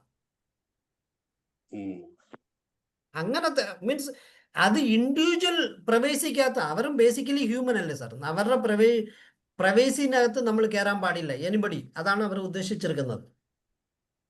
പക്ഷെ പബ്ലിക് അതോറിറ്റി എന്ന് പറഞ്ഞാൽ പബ്ലിക്കിന്റെ ഉള്ള ഒരു ഇൻസ്റ്റിറ്റ്യൂഷൻസിലുള്ള ചോദ്യങ്ങൾ എപ്പോൾ വേണമെങ്കിലും ചോദിക്കാം. ഈ 2005 വന്ന ഈ ആക്ട് തന്നെ ആദ്യം പബ്ലിക് അതോറിറ്റി ട്രാൻസ്പെറൻ്റ് ആകാനും കറപ്ഷൻ കുറയ്ക്കാനും. കറപ്ഷൻ കുറയ്ക്കാന്ന് പറഞ്ഞാൽ ഓൺലി ഇപ്പം ഞാൻ ശബരിമല കേസ് പറയുന്നത് ശരിയോ തെറ്റാണെന്ന് എനിക്ക് അറിഞ്ഞുകൂടാ. അവിടെ കുറെ പേര് സ്വർണത്തിന് ചെമ്പെന്ന് എഴുതി എന്ന് പറയുന്നത് പറഞ്ഞിട്ട് പറയാവേ ക്ലാസ്സിൽ ആ ലൈന് മാത്രമാണ് ചോദ്യം ചോദിക്കുന്നത്. അദ്ദേഹം വീട്ടിലിരിക്കുന്നത് ഏത് ഡ്രസ്സ് കൊടുത്തെന്ന് ഞാൻ ചോദിക്കാറില്ല. ചോദിച്ചാൽ ഉത്തരവും കിട്ടത്തില്ല സാറേ. അപ്പൊ ഇതിന്റെ ഈ ഇൻട്രസ്റ്റ് ഏതാണെന്ന് തീരുമാനിക്കുന്ന ആൾ ആരായിരിക്കും? അതായത് ഞാൻ ഒരു ഉദാഹരണം പറഞ്ഞാല്, ഈ ഗ്രാജുവേഷൻ ചോദിച്ചത് പറയണ്ട, ഓക്കെ, ഈ ആൾക്ക് എത്ര സെന്റ് സ്ഥലമുണ്ട് എന്ന് ചോദിക്കാൻ പറ്റുമോ? അപ്പം ചോദിക്കാം. അങ്ങനെ പബ്ലിക് ഫിഗർ ആണെങ്കിൽ ചോദിക്കാം. പ്രൈവറ്റ് ഇളങ്കോയ്ക്ക് എത്ര വസ്തു ഉണ്ടെന്ന് സാർ ചോദിക്കാൻ പറ്റത്തില്ല. സാർ ഒരു CM-നോ മിനിസ്റ്ററിനോ അങ്ങനത്തെ, അതാണ് പറഞ്ഞത്. ഞാൻ പേരല്ല പറഞ്ഞത്, ഞാൻ കുറച്ചു മുമ്പ് പറഞ്ഞത് അതാണ്. You can't ask a question to mister Pinarayi Vijayan, you can ask a question to CM of Kerala. ശരി. അതാണ് ഇൻഡിവിജ്വൽ വരാൻ പാടില്ല. ആ ഭരണകർത്താവുന്ന ആളുടെ എന്ത് വേണമെങ്കിലും ചോദിക്കാം. പക്ഷെ ചോദിക്കുമ്പോൾ ഉത്തരം കിട്ടിയത് സാറിന് ഹാപ്പിയർ ആയിട്ടില്ലെങ്കിൽ you can go to appellate authority. Appellate authorityയും കറക്റ്റ് ആൻസർ ചെയ്തില്ലെങ്കിൽ you can go to chief information officer. അദ്ദേഹം ഒരു ദിവസത്തിന് 250 രൂപ വെച്ച് ആദ്യം സാർ അപ്ലൈ ചെയ്ത ദിവസം തൊട്ട് subject to maximum of 25,000 rupees. ഞാൻ കുറേ ക്ലാസ്സസ് ഉണ്ടെങ്കിലും ചുരുക്കി പറഞ്ഞതേ ഉള്ളൂ. 25,000 രൂപ വരെ ഒരു ഗവൺമെന്റ് ഓഫീസറിനെ പെനലൈസ് ചെയ്യാം. അപ്പൊ നമ്മളെ കൊടുക്കാൻ വേണ്ടി തന്നെ ആ ഒരു വകുപ്പ് ഉണ്ടാക്കുന്നത്. അപ്പൊ ചോദിക്കരുത്, ചോദിച്ചാൽ ചിലപ്പോ പെട്ടുപോകും. അങ്ങനെ സാർ എങ്ങനെ വേണമെങ്കിലും എടുക്കാം. ഈ ഗവൺമെന്റ് ഓഫീസർ തെറ്റായ ആൻസർ കൊടുക്കരുതെന്ന ഒരു ഉദ്ദേശത്തിലാണ് ആ ക്ലാസ് വെച്ചിരിക്കുന്നത്. 250 രൂപ ജോഷി സാറേ, 250 രൂപ അപേക്ഷകനല്ല കൊടുക്കണ്ടേ, ആ ഉത്തരം കൊടുക്കാതെ ഔദ്യോഗിക. അതെ, ഓഫീസറിനാണ്, തെറ്റ് ചെയ്ത ഓഫീസറിന്, ഇൻഡിവിജ്വൽ അല്ല സാർ. ഓക്കെ. പക്ഷേ ഈ ഇൻഡിവിജ്വൽ തന്നെ ക്യാരി ഓൺ ഗവൺമെന്റിന് അഗേൻസ്റ്റ് കളിച്ചോണ്ടിരിക്കുക എന്ന് പറഞ്ഞാൽ മഹാരാഷ്ട്ര ഗവൺമെന്റ് 10 ഇൻഡിവിജ്വൽസിനെ ബാൻ ചെയ്തിരിക്കാണ് RTI ക്വസ്റ്റ്യൻ ചോദിക്കാൻ പാടില്ല എന്ന് കോടതി കൂടെ. അത് പറഞ്ഞാൽ അവർ എന്നും ഗവൺമെന്റിനെ ഡിസ്റ്റർബ് ചെയ്യാൻ, ഇപ്പൊ കുറച്ചു മുമ്പ് ജോർജ് സാർ പറഞ്ഞതുപോലെയുള്ള കാര്യങ്ങൾ അവർ പ്രൂവ് ചെയ്ത് this individual is carry on disturbing the government machinery എന്ന് പ്രൂവ് ചെയ്ത് അവരെ ബാൻ ചെയ്ത് വെച്ചിരിക്കാണ്. Yes sir, thank you sir. ഉല്ലാഹരൻ സാർ. സാർ, ഞാനൊരു ചെറിയ സംശയമാണ് ചോദിക്കുന്നത്. നമ്മുടെ CMന്റെ തലസ്ഥാന നഗരിയിലെ കോമ്പൗണ്ടിൽ ലക്ഷങ്ങൾ മുടക്കി ഒരു പശുത്തൊഴുത്തുണ്ടാക്കി. അതിന്റെ പാല് അദ്ദേഹത്തിന്റെ മക്കൾക്ക് ഉപയോഗിക്കുന്നു. പക്ഷെ അതിന്റെ പണം കേരള സംസ്ഥാനത്തിൻ്റെതാണ്. അതിന് എത്ര രൂപ ചെലവാക്കി, ഓരോ വർഷവും മെയിൻ്റനൻസിന് എത്ര രൂപ കിട്ടുന്നുണ്ട്, കിട്ടുന്ന പാല് എന്ത് ചെയ്യുന്നു എന്ന ചോദ്യം സ്റ്റേറ്റ് പബ്ലിക് ഇൻഫർമേഷൻ ഓഫീസർ തിരുവനന്തപുരത്തോട് ചോദിക്കാമോ? ഉറപ്പായിട്ട് ചോദിക്കാം സാർ. ചോദിക്കുന്നതിന് ഒരു വിരോധമില്ല. ഉത്തരവും കിട്ടും, സാറിന് ഉത്തരം കിട്ടും. എത്ര ലിറ്റർ പാല് വരുന്നു, അവർ കൺസ്യൂം ചെയ്യുന്നു. ഇതിനകത്ത് സാർ CMന്റെ വീട് എന്ന് പറഞ്ഞാൽ CM 3-4 പേരല്ല. നമ്മളൊന്ന് പറയാ, കോർ ടീമിന്റെ ഭാഗമായിട്ട് പറയാ, ഇനി പൈസ ഇല്ലാതെ ട്രെയിനേഴ്സ് ക്ലാസ് എടുക്കാൻ താല്പര്യപ്പെടുന്നില്ല എന്ന് നമ്മൾ മുൻകൂട്ടി അറിയിക്കുക. അങ്ങനെ ചെയ്യുന്നതിൽ തെറ്റുണ്ടോ എന്തെന്ന് പറഞ്ഞാൽ ഇപ്പൊ എന്റെ ബോസിന്റെ വീട്ടില് ബോസ് ഇല്ലെങ്കിലും അവിടെ ഒരു 15 പേര് ജോലിക്കുണ്ട്.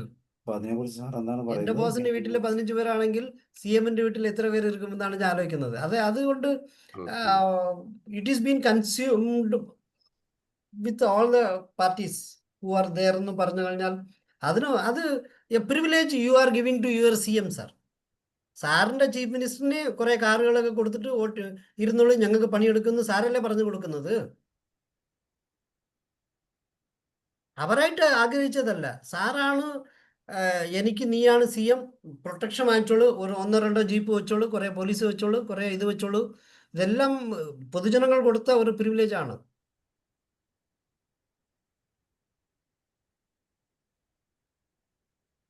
അത് അവരാഗ്രഹിച്ച് വന്നതല്ല സാർ. സാറിനെ പോലെ മീൻസ് ട്രിവാൻഡ്രം കോർപ്പറേഷൻ മേയറിന് വേണ്ടി ഒരു വലിയ വീട് പണി ചെയ്തുകൊണ്ടിരിക്കുകയാണ്. അപ്പം അത് പഴയ ഇത്ര കാലവും മേയർ വീടില്ലാതെ തന്നെയാണ് അവരവരുടെ സ്വന്തം വീട്ടിലോ അല്ല വാടക വീട്ടിലോ താമസിച്ചു. അപ്പം ഒരു വലിയ ഗസ്റ്റ് ഹൗസ് പോലത്തെ ഒരു വീട് പണി ചെയ്ത് അത് ഇനോഗ്രേറ്റ് ചെയ്തോ ഇല്ലയോ എന്ന് എനിക്ക് ഓർമ്മ കിട്ടുന്നില്ല. I am not rightly having connectivity with that particular statement. അപ്പം അങ്ങനെ ചെയ്താലേ തെറ്റല്ല. ഒരു നമ്മുടെ മേയറോ നമ്മുടെ മിനിസ്റ്ററോ ഗൗരവമായി ജീവിക്കേണ്ടത് നമ്മുടെ ആവശ്യമാണ്.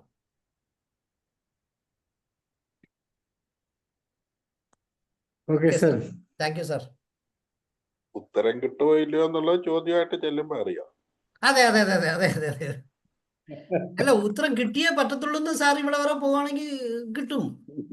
കിട്ടാതൊന്നും പോകത്തില്ല, കിട്ടും. സാറേ, എനിക്ക് ഒരു അനുഭവം ഉണ്ടായി.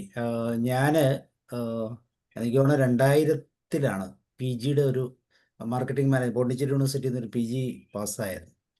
സത്യമായ സർട്ടിഫിക്കറ്റ് അയച്ചോ പൈസ ഞാൻ അയച്ചോ എന്നൊന്നും ഞാൻ ഓർക്കുന്നില്ല. സർട്ടിഫിക്കറ്റ് എനിക്ക് കിട്ടിയില്ല. പക്ഷേ എൻ്റെ PhDയുടെ അവാർഡ് ചെയ്യുന്ന സമയത്ത് ഈ സർട്ടിഫിക്കറ്റ് ഇല്ലാതെ PhD തരത്തില്ലെന്ന് നമ്മുടെ ഗൈഡ് പറഞ്ഞുകൊണ്ട് വേറെ ഒരു നിവൃത്തിയില്ല. അപ്പോൾ ഞാൻ പലപ്പോഴും യൂണിവേഴ്സിറ്റിയിലേക്ക് വിളിച്ചു നോക്കിയിട്ടൊന്നും ഒരു രക്ഷയില്ല. ഞാൻ അവസാനത്തെ ഭാഗമായിട്ട് ഈ വിവരാവകാശ നിയമപ്രകാരം ഈ പറഞ്ഞ ഒരു 10 രൂപയുടെ കടലാസ് അയച്ചു. അപ്പോൾ അവർ കൃത്യമായിട്ട് പറഞ്ഞു, നിങ്ങൾ ഫീസും അടച്ചിട്ടില്ല, സർട്ടിഫിക്കറ്റ് ഇവിടെ ഉണ്ട്, ഫീസ് അടച്ചു കഴിഞ്ഞാൽ ഒരാഴ്ചക്കുള്ളിൽ സർട്ടിഫിക്കറ്റ് തരുന്നതായിരിക്കും എന്ന് പറഞ്ഞു. ഒട്ടും നമുക്ക് പോയി സാധനം മേടിച്ചു എന്ന് പറഞ്ഞ പോലെ വിവരാവകാശത്തിന് അത്ര പവർ ഉണ്ടെന്ന് നമ്മൾ അറിഞ്ഞില്ല. ഇല്ലെങ്കിൽ നമ്മൾ ചിന്തിക്കത്തില്ല വന്നിട്ട് തിരിച്ചു പോയതാണോ എന്നൊക്കെ തോന്നാം. അപ്പോൾ അങ്ങനെ ഒരു ഫീൽ എനിക്ക് വളരെ കൃത്യമായിട്ടത് അവർക്ക് തരാൻ പറ്റി എന്നുള്ളതാണ്. പക്ഷെ അതേപോലെ തന്നെ പല വിവരാവകാശങ്ങൾക്കും കൊടുക്കുമ്പോൾ ഡേറ്റ ഇല്ല, തെറ്റായ വിവരങ്ങൾ. ആദ്യത്തെ വിവരാവകാശത്തിന് തെറ്റായ വിവരം തരും, അടുത്ത വിവരാവകാശത്തിന് അതിനേക്കാളും തെറ്റായ വിവരം തരും. ഇങ്ങനെയുള്ള പല കാര്യങ്ങളും കിട്ടിയിട്ടുണ്ട്. അപ്പോൾ അതിന് ഈ പറഞ്ഞ പോലെ നമ്മൾ തേർഡ് പാർട്ടി അല്ലെങ്കിൽ സൂപ്പർവൈസറി പോസ്റ്റിലേക്ക് പോകാത്തത് കൊണ്ടായിരിക്കാം. അതൊരു ചലഞ്ചാണ്. ഇൻഫർമേഷൻ തരുന്നതൊക്കെ തെറ്റായ ഇൻഫർമേഷൻസാണ്, വളരെ തെറ്റാണ്. അപ്പം അങ്ങനെ വരുമ്പോൾ നമ്മൾ എന്ത് ചെയ്യണം എന്നുള്ളൊരു ചോദ്യമുണ്ട്. അല്ല, ഇഫ് വി ആർ ഹാവിങ് സാറിന് അത്രയും കോൺഫിഡൻ്റ് ആണ് ആൻസർ തെറ്റെന്ന് പറഞ്ഞു കഴിഞ്ഞാൽ ആ ആൻസർ തെറ്റെന്ന് എനിക്ക് കറക്റ്റ് ആൻസർ അല്ല തന്നിട്ടുള്ളത്, ഇങ്ങനെയാണ് ആകേണ്ടത് എന്ന് പറഞ്ഞ ഒരു ക്ലൂ കൊടുത്ത് അപ്പലറ്റ് അതോറിറ്റിക്ക് അപ്ലൈ ചെയ്യുക within 30 days. You have to apply within 30 days and he has to answer within further 30 days. അല്ല, ആ 30 ഡേയ്സിനുള്ളിൽ കൊടുക്കണോ? അതെ അതെ, താമസിക്കരുത്. ഇല്ല. പക്ഷെ മറ്റത് 6 മാസത്തിനകത്ത് കൊടുത്താൽ മതി. സ്റ്റേറ്റ് ഇൻഫർമേഷൻ കമ്മീഷൻ എടുത്ത് പോകും.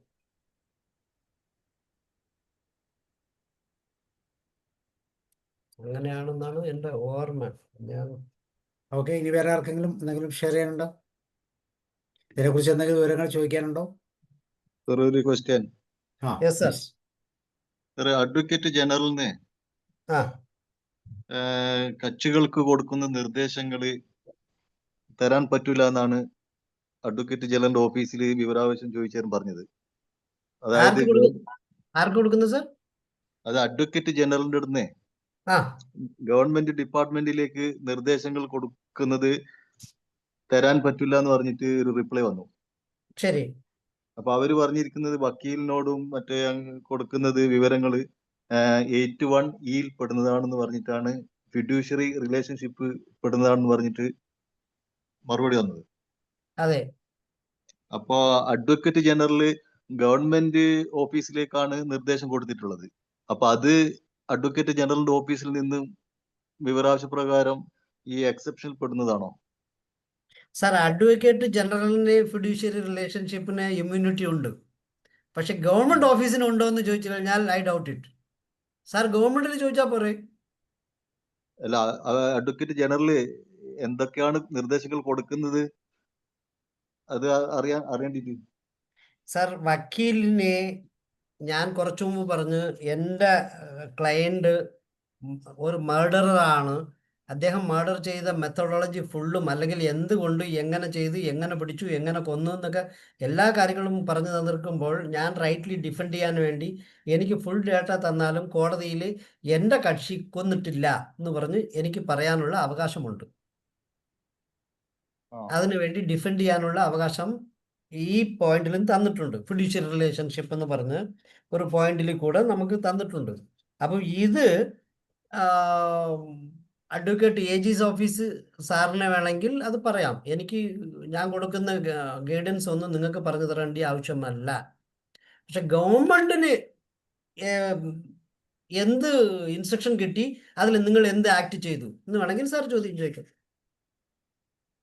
ഗവൺമെന്റിന്റെ അടുത്ത് ലഭിക്കും. ഗവൺമെന്റിൽ നിന്ന് ലഭിക്കണം എന്നല്ലേ സാർ നമുക്ക് പറയുന്നത്? പബ്ലിക് ഇൻസ്റ്റിറ്റ്യൂഷൻ അല്ലേ അത്? അതെ sir, advocate general public institution അല്ലേ? പബ്ലിക് ഇൻസ്റ്റിറ്റ്യൂഷൻ ആണെങ്കിലും അഡ്വക്കേറ്റ് എന്ന് പറയുന്നതും ഈ വൈഫ്, ഞാൻ പറഞ്ഞല്ലേ, വൈഫും ഹസ്ബൻഡിനും സംസാരിച്ചിരിക്കുന്ന കുറെ കാര്യങ്ങൾ പക്ഷേ എൻ്റെ സഹോദരിയുടെ അടുത്ത് സംസാരിക്കുന്ന ഫിഡ്യൂഷ്യറി റിലേഷൻഷിപ്പ് എന്ന് പറയുന്നില്ല. എൻ്റെ വൈഫിൻ്റെ അടുത്ത് പറയുന്നത് ഫിഡ്യൂഷ്യറിയാണ്. ഇത് തന്നെയാണ് വക്കീലെടുത്ത് പറയുന്നത്. വക്കീലിനെ കുറച്ച് ഇമ്മ്യൂണിറ്റീസ് തന്നിട്ടുണ്ട് സാർ. അല്ലെങ്കിൽ പല സമയങ്ങളിൽ വക്കീൽ കറക്റ്റായിട്ട് വാദിക്കാൻ പറ്റത്തില്ല. ഒരാൾക്ക് ഈ എന്താ പറയുക, ഫെയർ ജസ്റ്റിഫിക്കേഷൻ കിട്ടാതെ പോകും. ഹിയർ ദ അതർ സൈഡ് എന്ന് ഒന്ന് പറയും. ഇത് കേസ് കഴിഞ്ഞിട്ട് ഡിസ്പോസ് ആയതാണ്.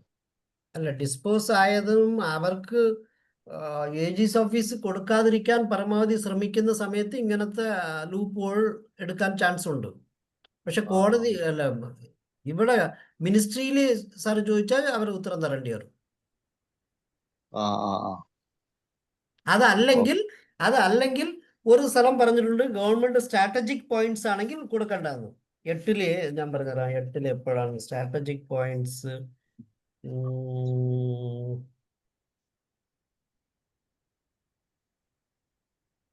8(1)(a) പറയുന്നുണ്ട്, information disclosure which would prejudicially affect the sovereignty, integrity of India, security, strategic, scientific or economic interest of the state, the relations with the foreign state, or lead to incitement of an offense. അതിൽ അവർ നിർത്താൻ പറ്റും. Strategically ഇത് area ആണ് എന്ന് വേണമെങ്കിൽ പറയാം. സാറിന് എന്നാൽ അങ്ങനെ അല്ല എന്ന് തോന്നുവാണെങ്കിൽ you can appeal. Okay, thank you sir. Okay sir. Vincent സാറിനൊക്കെ നല്ല പരിചയമുണ്ടല്ലോ. വിൻസെന്റ് സാർ മിണ്ടായിരിക്കുന്നത്. George Thomas, Mathew sir, Joseph sir, Beena ma'am എന്തെങ്കിലും ഷെയർ ചെയ്യാനുണ്ടോ? അവർ കേൾക്കുന്നതേ ഇല്ലായിരിക്കും ചിലപ്പോൾ. ആദ്യം കേട്ട് കാണും, പിന്നെ ബാക്കി ഇല്ല ഞാൻ കേൾക്കുന്നുണ്ട്, പക്ഷെ എനിക്ക് ഇതിനെപ്പറ്റി വലിയ അറിവില്ലാത്തതുകൊണ്ടാണ് ഞാൻ ചോദിക്കാണ്ടിരുന്നത്. സാർ പക്ഷെ ഉപയോഗിക്കാൻ പറ്റുന്ന ഒരു സാധനമാണല്ലോ അത്. ഏതാ റൈറ്റ് ഓഫ് ഇൻഫോ ഏതാ? ഏ?